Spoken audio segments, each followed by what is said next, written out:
the kinetic hydro technology her company has developed and is working with Indigenous communities and other partners around the world, in fact, but certainly here in Canada. Fabienne's the head of development for ORPC, which I'll let her introduce here in Canada. So, Fabienne, on y va.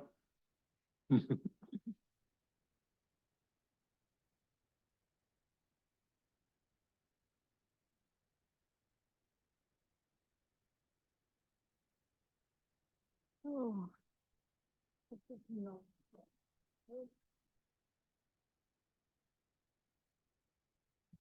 Yeah, I'm not so tall than Chris.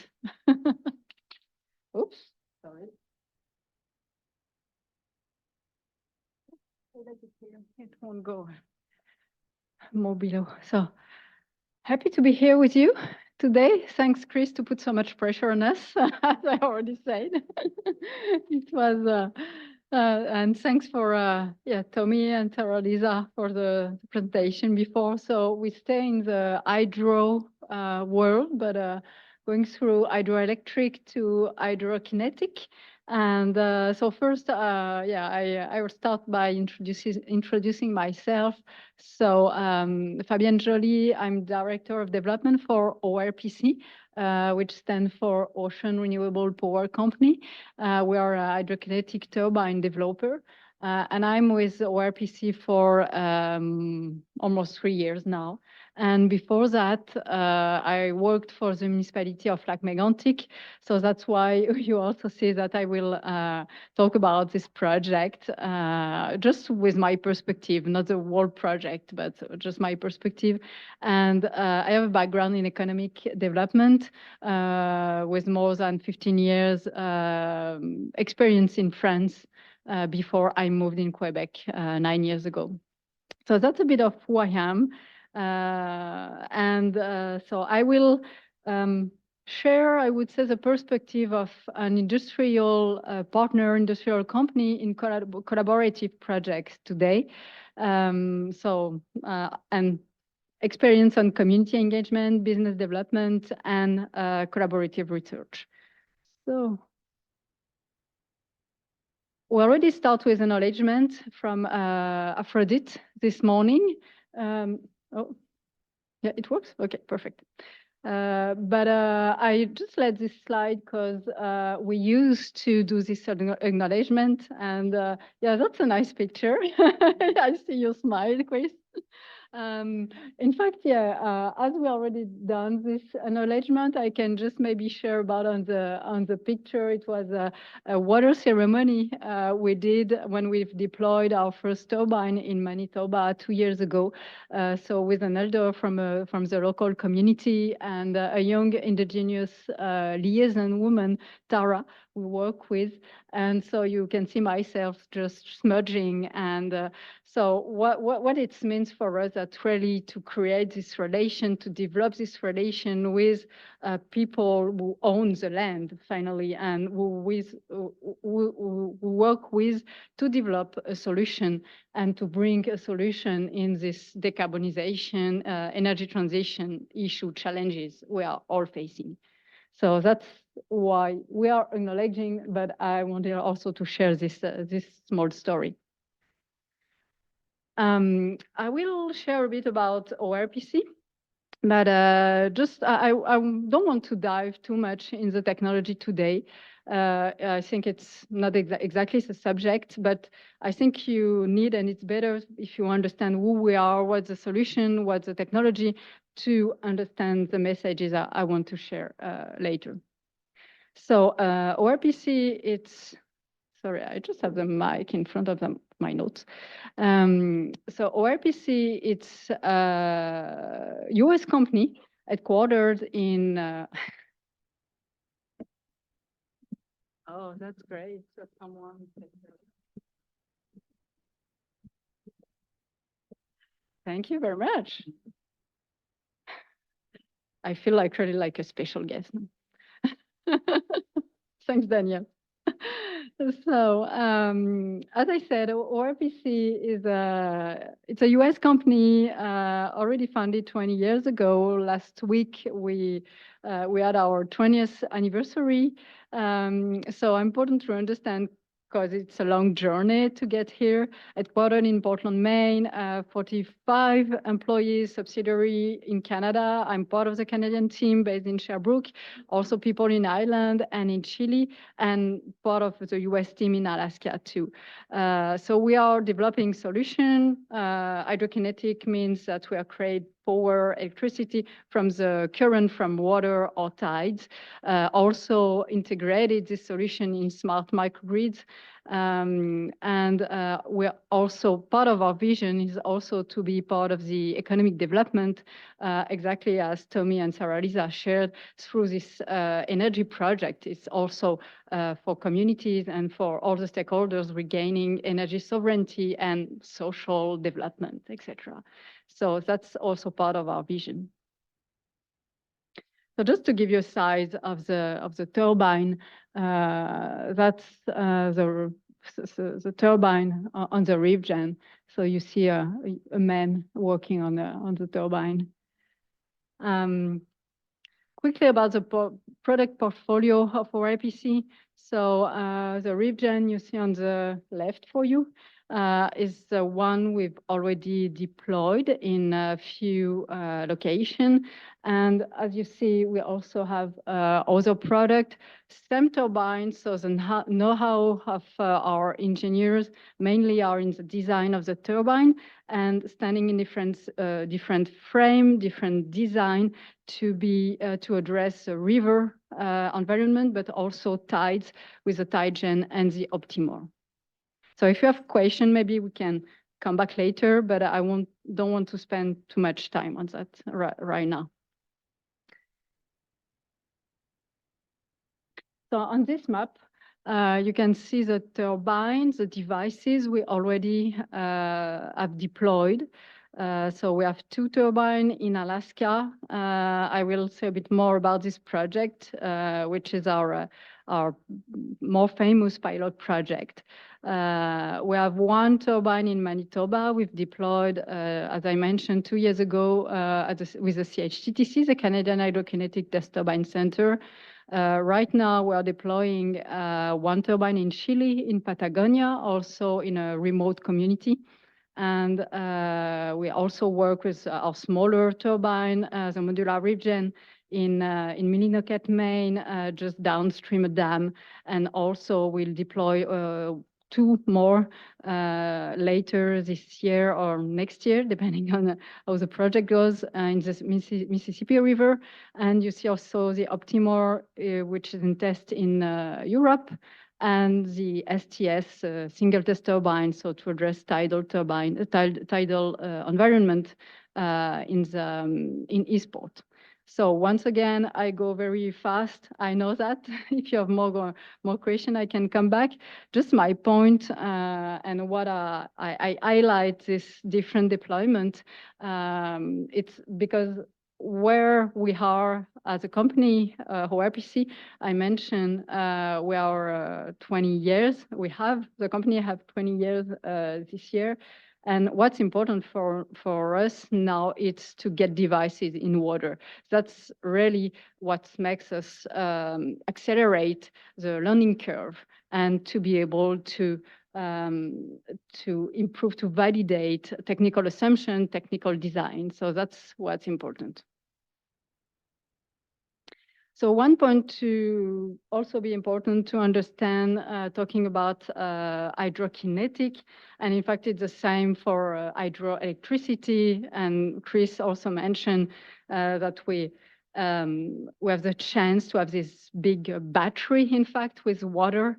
And as Tommy also explained, that the size of storage in terms of battery could be very huge. So it's very important to combine intermittent production sources like wind and solar with hydro, or with what we call base load. So source of production that can powered a community or any infrastructure 24/7. So a stable, predictable source of energy. And that's what our too early. That's what are producing hydrokinetic. And so the two regions here you can see on the map. And what's important to understand, it's it can really allow to displace diesel. So it's very important in the mixed energy to contribute to the decarbonization.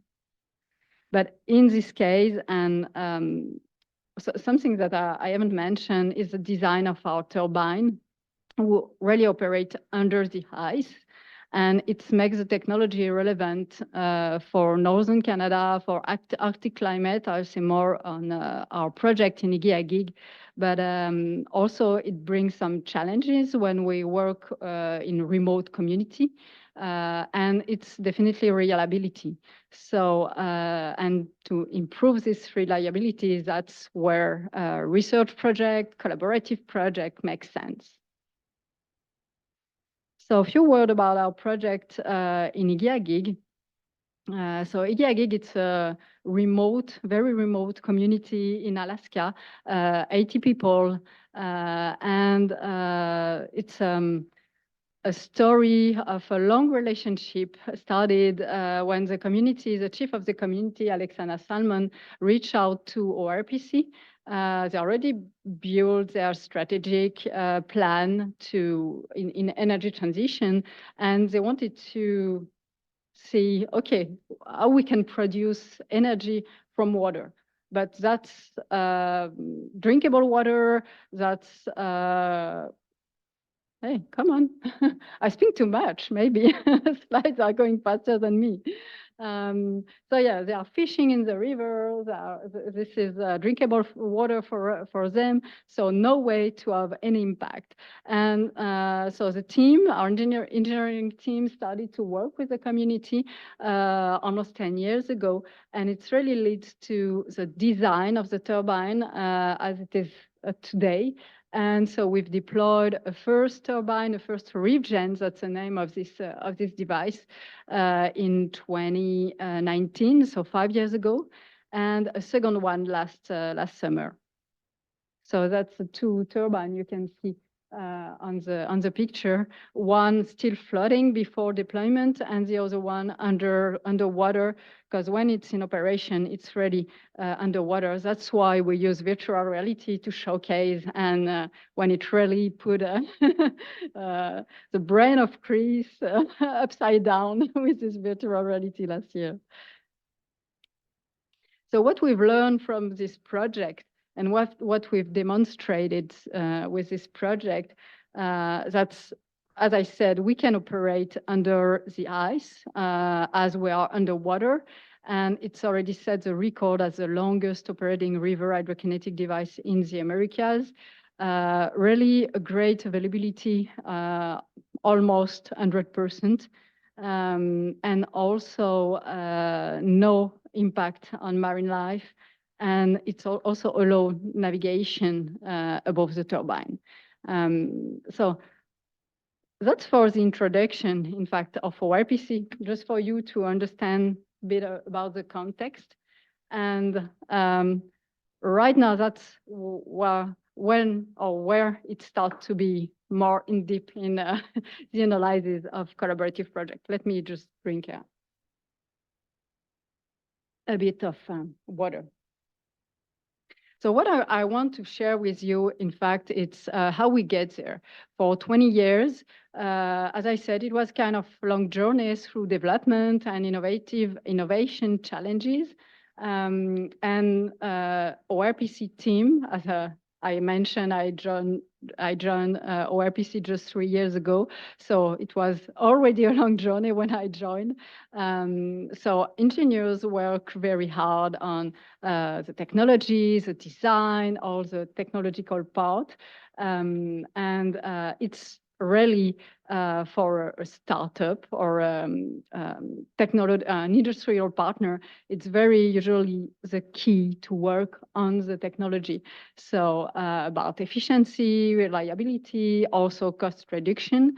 But it's not the only topics or aspect we have to work on, and I put some other like an example, and we already addressed a bit of that in the previous presentation.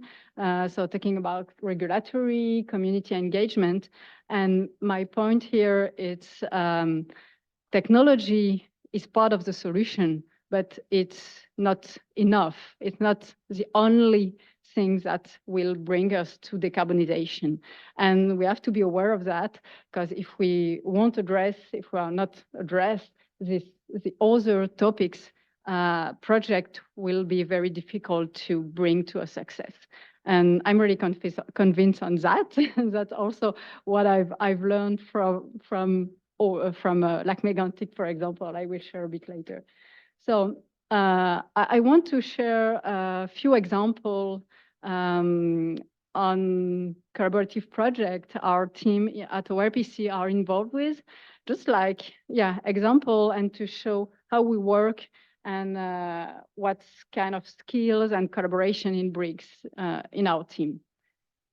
So if I go through, as I mentioned, we're active in Europe. So just to mention, in Europe, for example, we are working on the bigger turbine.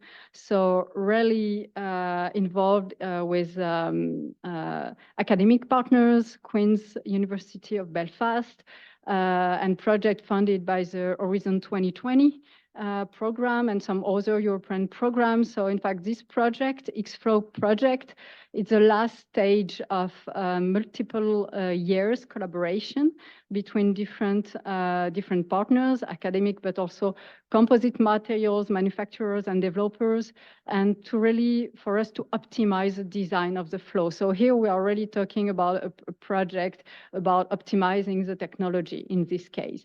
And so the outcome will be that this summer, the turbine will be deployed at the Queen University Belfast test site.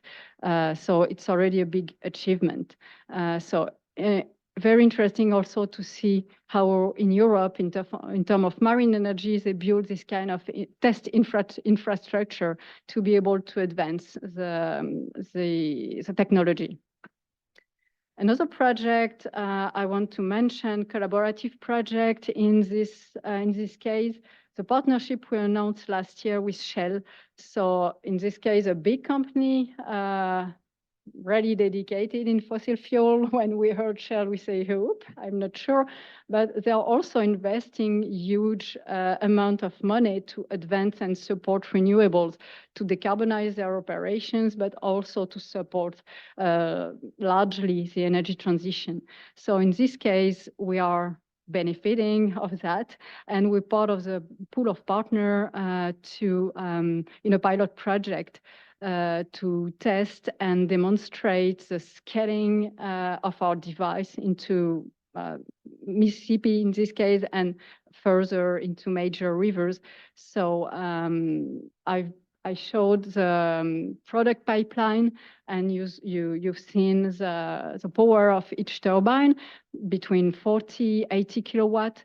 So it seems to be not that powerful, but with this project with Shell, we are talking about deploying farms of turbine, of RefGen, of modular RefGen, so to reach megawatts scales project. So that's what makes sense.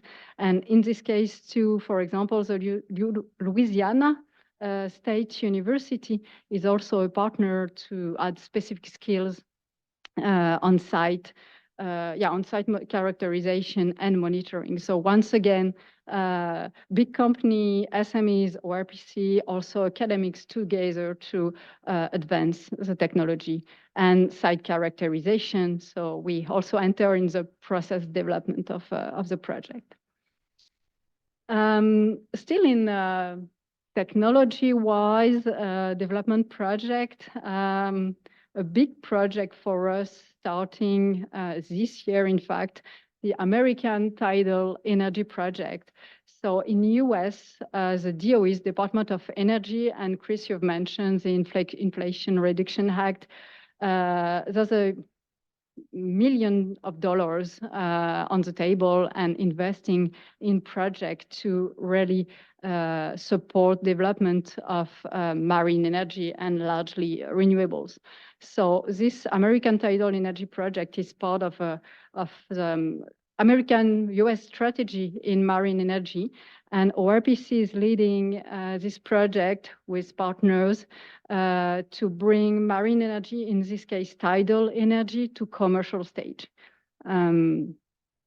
So what I want to show you through this project, once again, my goal is not for you to go through this list of deliverables, is much more to go through, okay, we are doing some collaborative project to develop the technology, but with this kind of project is also really to cover the whole process and all the topic of the development of a project. So the technical demonstration, for sure, with the project management plan, demonstration of the technology engineering, technology selection, etc., but also community outreach, benefits plan, permitting and regulatory affairs.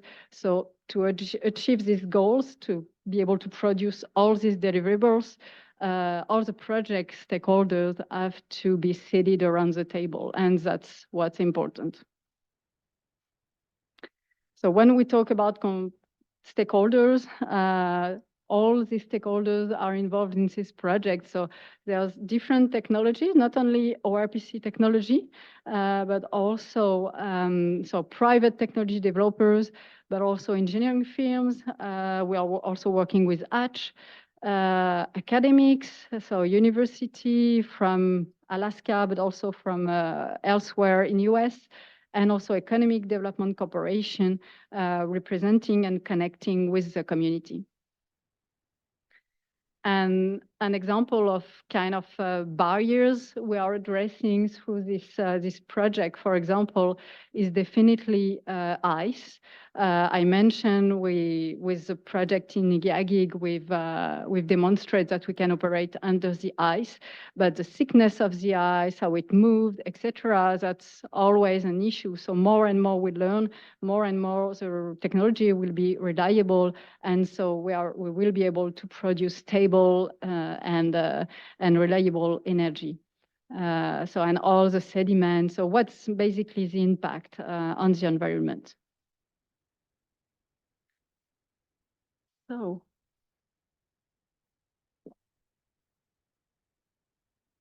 just turning on just on the previous slide, I mentioned addressing the different barriers, because the objective is always to get the technology more and more reliable, as I said, and to accelerate the path to the commercialization, to be able to decarbonize, always the same objective in mind. So very important.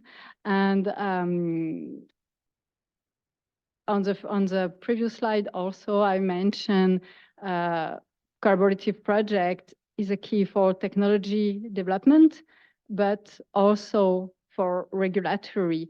And I want to use this example to explain how we address environmental barriers. And in this case, I will dive a bit more in the project we have in Igiagig in Alaska, and about stakeholders engagement. So the project in Igiagig is the first US FERC license for an hydrokinetic project held by a tribal community. So it's a big achievement for an indigenous community, 80 people community, but it was once again a long journey. So I want to just address this and once again give it like an example. So the adaptive management approach, is there some of you are familiar with this kind of management approach? Yeah, Jennifer? Okay, probably it's quite well known in the academic world, maybe. So it's not new. ORPC hasn't invented anything, but it's something that's very, very useful, and it works very well in innovation process. So basically, it's an incremental process who allow to adjust and integrate learning all along the decision-making process, in fact. So that's why I like the circular schemes that really show that. And it's a method ORPC used to lead with the community all the FERC. So FERC is a federal regulatory agency we had to work with to get the permits to be able to put the device in water in Igiagig in Alaska, and to develop this pilot project. So it's really allowed to develop, to manage, and retire risk. And it's really based on consistent and open communication. And that's really my point. So this adaptive management approach for the project in Igiagig, you see here the different stakeholders. So the Igiagig village was really leading and is still leading, because the adaptive management team is still in place. So they're really leading this approach and this work, supported by ORPC, by my colleague in charge of regulatory affairs, the engineers, development people also, and to connect with federal regulatory agency locally and federally and at the federal level, and supported also by technical experts. And that's also very important to understand the role of these technical experts as they bring a third-party perspective to address what we have to demonstrate to get this license. So it leads to a very robust fish monitoring plan to monitor the interaction between the turbine and the salmon, the sockeye salmon. It was really, as I mentioned, a collaboration with different subject area experts to monitor the technical impact. So just going through the role of the different experts. University of Alaska Fairbanks, for example, for the underwater video camera monitoring, also PNNL, maybe some of you are collaborating with them in US on fish detection software development. Also Marine Situ, the University of Washington for real-time object detection. So really what it shows here that we're talking about marine energy, but there's a lot of software, there's a lot of different skills and topics around to make sure the turbine is operating, is efficient, but also it has no impact around.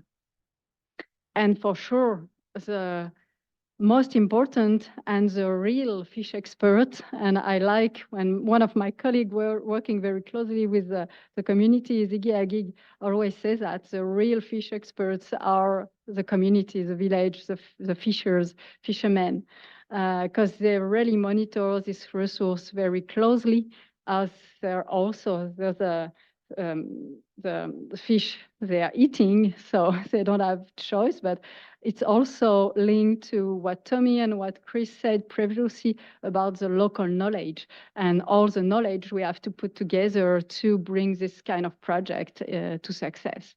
And in fact, what we observe that all the project fish monitoring results to date have already verified the Igiagig's people own assessment of fish.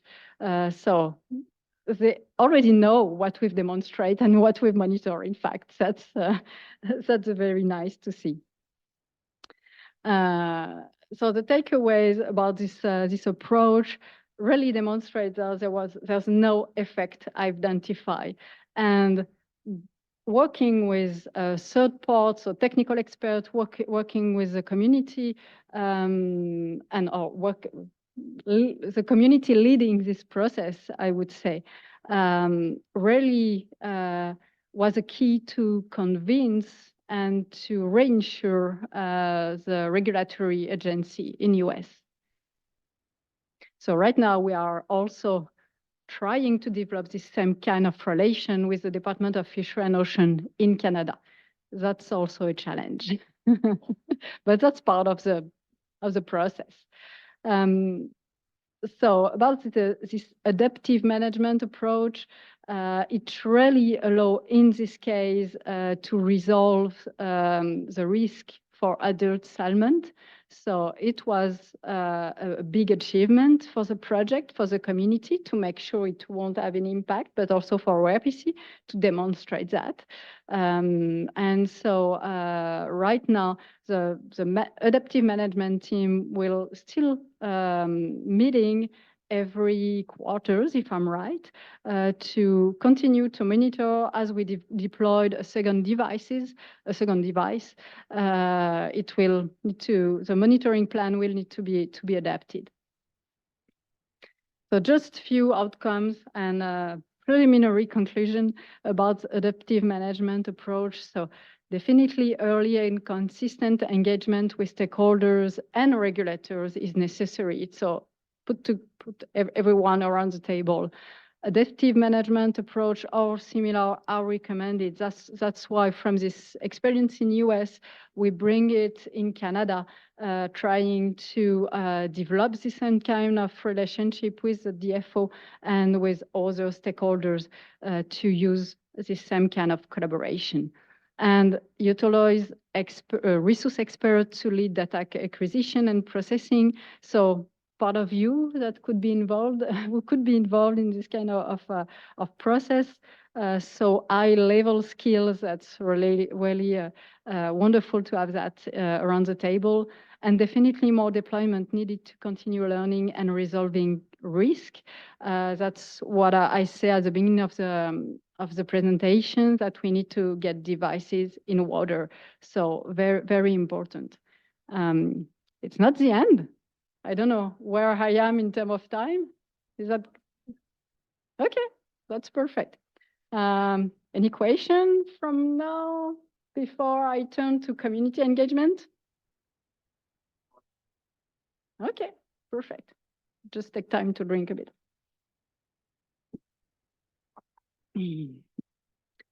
So I cannot go through this kind of presentation without talking a bit more about community engagement. And people who know me will know why. Because, yeah, as I said before, I'm really convinced that technology is part of the solution, what I say, but technical solution has to be to serve human and how we live, and the fact that we want to keep living in this planet. So technology need to address and to work for community. And I really like what was shared this morning about what's a community, finally. So in this sense, community engagement, I mean more, local people at a sense of human living together, but we can, of course, see community as also part of an industrial cluster or a different level. But I think my conclusion is still relevant, so that's fine. And so just linked what I said before about adaptive management approach with community engagement. This FERC license was definitely a great achievement for the Igiagig Village Council, IVC. And this project really started because of the community was ready. They already developed a community energy plan. They were involved for many years in energy transition. And so this kind of project, a bit like in Ujuak with Tommy and Sarah Lisa, where the community is already engaged.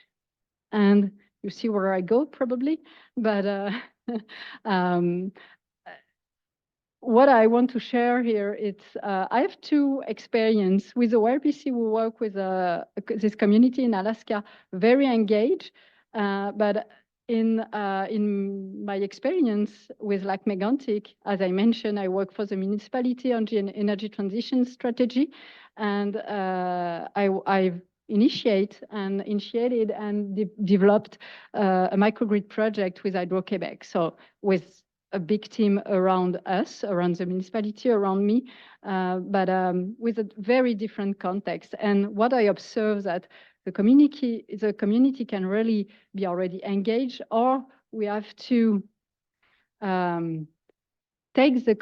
to build the capacity of the community and to develop a project. So it's different context. So before getting to the conclusion or to the analysis of that, just a word about the Lac Mégantic microgrid project. From the different discussion I had, I understand that many of you have already heard about this project. For them who maybe don't know, Lac Mégantic is a small city, 3 hours driving from here. I'm still living here with my family. And so that's in the city center of this small community, this small city, 7,000 people. There was a train tragedy 10 years ago. So who knows that? So I know, yeah, everyone. I'm traveling around Canada. Sometimes it's not that well known. But yeah, that's the story of this small city. And in fact, that's what makes me cross the ocean with my family to contribute to the reconstruction and to be part of the reconstruction team. So I bring my background in economic development, working on photovoltaic and smart grid area sectors. And so I started working on for the municipality. And to do a short story, I met a few people and we observed and we decided to design or to offer the municipality to start this project of microgrid. It's really a short story, but so this project, different ideas putting together, I would say, and different lights and energy leads to a microgrid project. So with a solar panel on the rooftop of the sports center, energy storage from Evlo, and also energy management, controllers and automation devices in building. So that's for the technical part. What's interesting to understand in this project in terms of community engagement, it's a context and the background of the project. So as I mentioned, the train tragedy and the reconstruction of Lac Mégantic, the city center, was where the vision of the reconstruction started around energy transition. And what makes sense, that was to really put the fossil fuels away from the city center. So to rebuild in a more environmental preservation vision. And so really to have this energy transition, to accelerate this energy transition.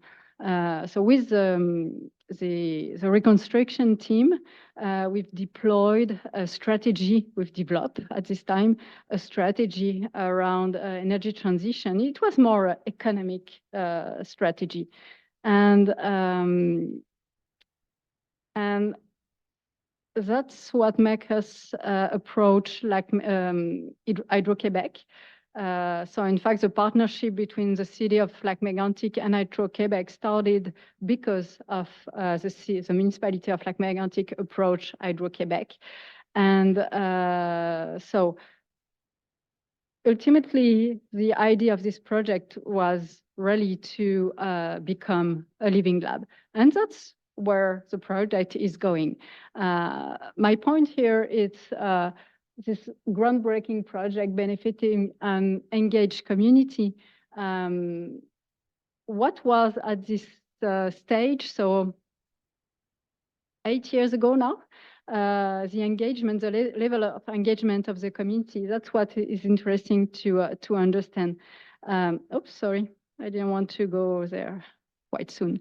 So the community, if we come back, it was 2 years after the tragedy, and it was the community people in the city center in Lac Mégantic were very sensitive. They were rebuilding themselves in the healing process. And so, to be honest, the energy transition was not at the top of their head. They were more in their heart, and that's fine. But what I mean is there was a strategy in terms of economic development, marketing, etc., who allowed to start this project. But the community was not that engaged. And it brings through objectives for the city and for Hydro-Québec that was defined to develop a plan, a working plan. And the question is, did the low level of community engagement was a reason for the project to fail? The response is no. So my point here is the partner had different objective, definitely. As you see here, the objective of the city of Lac Mégantic are definitely much more an economic development of smart city, technological hub, etc. And for Hydro-Québec is really a technological demonstration and integration into the grid, etc. And I think what's very important in this kind of project, and what I want to show is also, you remember the slide before with the community push and community pull context of project. It's even if the community is not that engaged, we can always identify a leader and what is very important from my perspective and my experience now for 20 years working with people and human in energy transition is to understand where each person, each people are to really adjust communication or the level of what we have and what we need to share and what kind of capacity we need to build with each group of person. Some indigenous community like in Ujuak are already really advanced in the comprehension, in the understanding of what they need to do, what you need to do, because you are living that day to day. The climate change are so obvious in the north. Sometimes, like in Lac Mégantic, it's not mandatory, I would say, to change, but we have to do that now, and it's really an emergency, I would say. But this kind of project in Lac Mégantic is really important to advance knowledge of Hydro-Québec. And what we observe now, almost 8 years after we signed, no, it was in 2019, so 6 years after we signed the agreement, I still say we, sorry, after the city of Lac Mégantic signed the agreement with Hydro-Québec, is the community and more people are aware of the need to transition to EV, for example, to take a bike better than a car, or to consume locally, etc., all this aspect. So just to conclude on this community engagement part, yes, really understand where people are, what they are aware of, to be able to adjust and to adapt the capacity building activities and community engagement activities. So there's always a solution. So that's the final conclusion. So what's the key benefits for RPC in collaborative project? As I said, definitely de-risk the technology to be able to be more reliable, benefits from very high level expertise, because as a startup, it's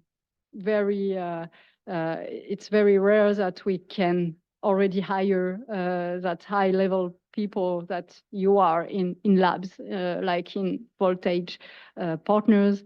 Identify and address barriers to commercialization, accelerate the path to commercialization. That's really the word, I think, in the industry today, and definitely early engagement with all stakeholders. And the final of the final is definitely keys to success. And all these projects are complex. We already had this very rich discussion this morning. Collaboration brings interdisciplinarity. We see that today and in this kind of workshop. And interdisciplinarity brings complexity. And we really have to be aware of that, because if we just start working together and say, okay, these people will think as I am. No, because you are saying something, but the people in front of me, for example, won't understand the same. That's what I want to say. So that's very important. And so once again, early stakeholders engagement to develop this knowledge of each other and really understand the skills, the expertise, the level of engagement of each stakeholders, and it leads to define clear, shared, and approved work plan. So I really insist on that, but from my experience, I think that's really key. And from a very human and more social aspect, and I like what we are doing today and the energy in the room today. It's really, I think, listen to each other to really understand.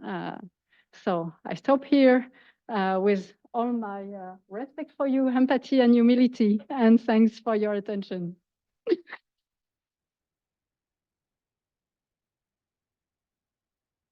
So if you have any question, I will be happy to answer, or comments for sure.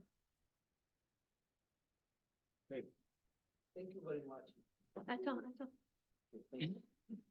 Yeah, thank you very much. I think you are bring us another technology that people are not doing about.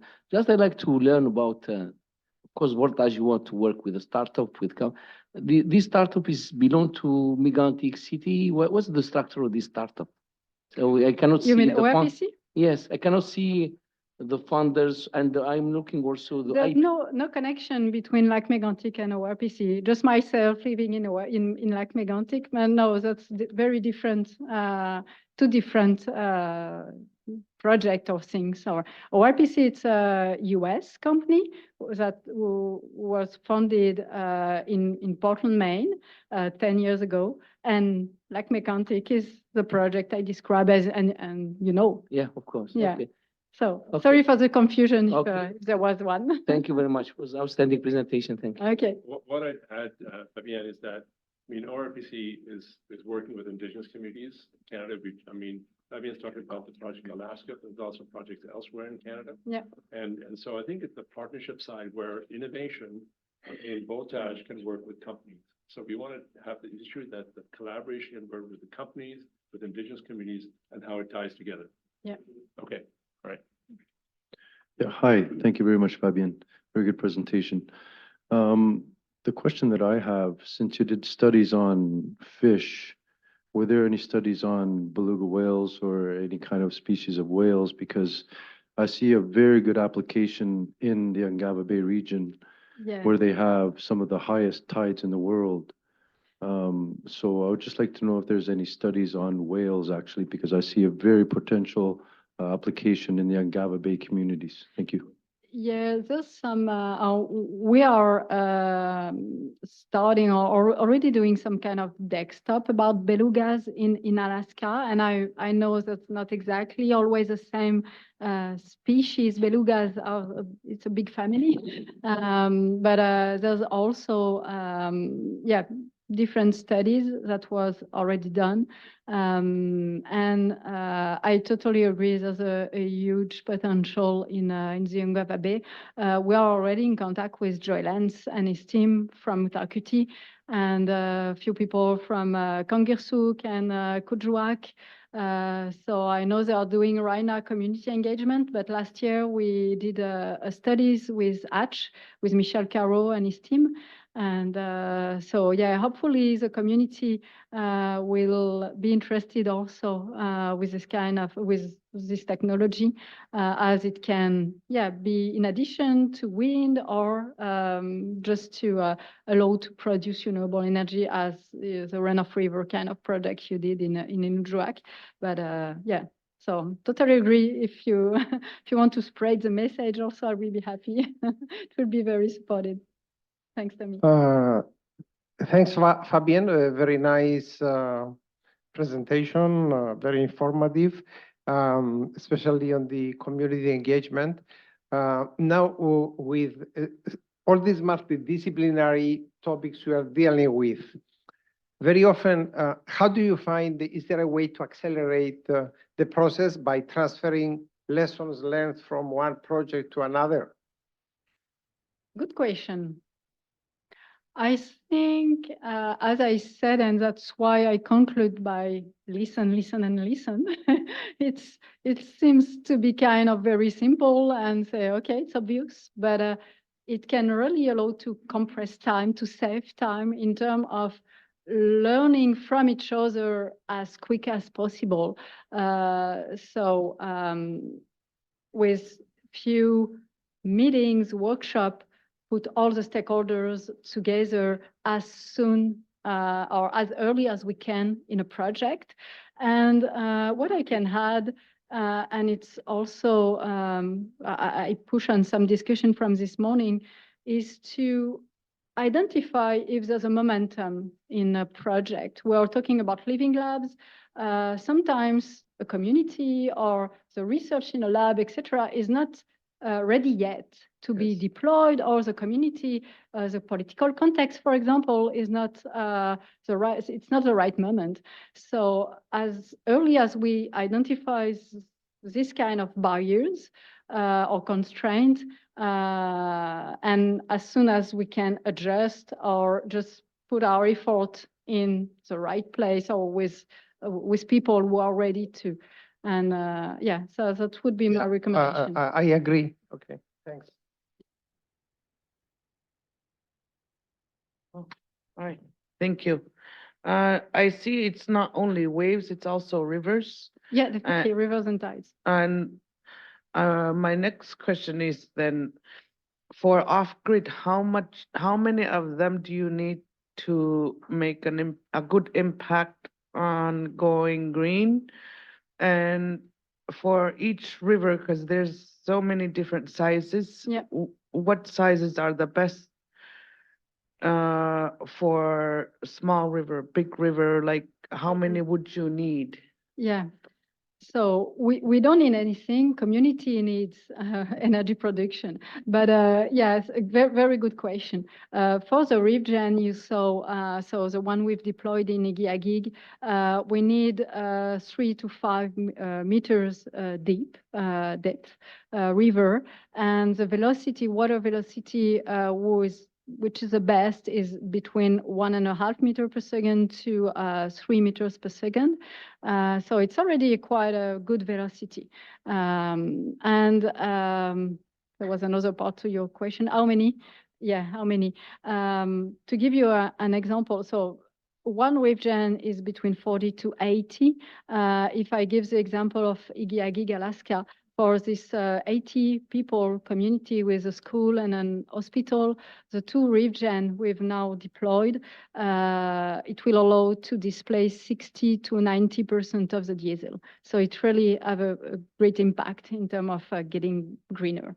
But as I said, with a project with Shell using the modular region, right now we are studying and moving to, or it can be another kind of project, to have 1, 2, or even 50 of this device deployed, for example, in the Mississippi River or in the St. Lawrence River to produce a megawatt, 2 megawatt, depending on for sure velocity and the need. So there's, yeah, we are talking now in megawatts, but for remote community already with 1, 2, I'm working in project in Yukon, for example, and we are talking about 7 regions, for example, to really make an impact in a community. So does it answer your question? Thank you. One more? Thank you.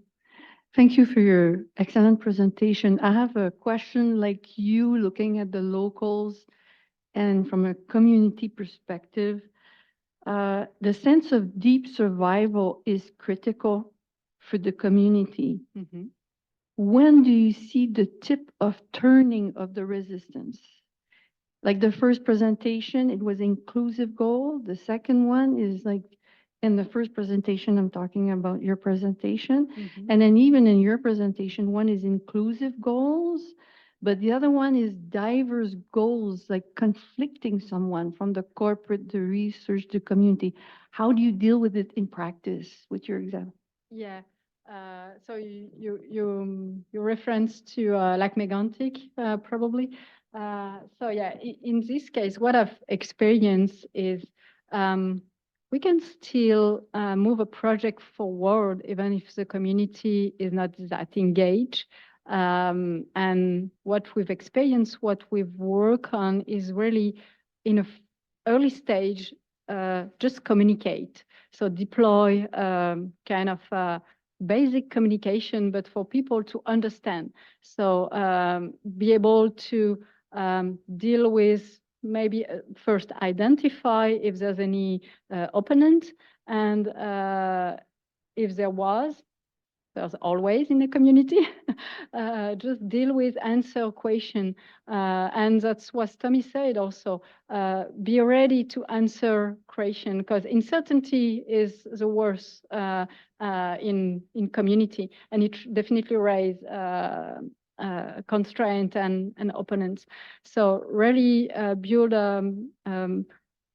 communication plan, and once a project is more and more real, start the community engagement, and with people who are already aware and already convinced of the project, and it will spread the message among the community, and transparency is always the key. That's my experience.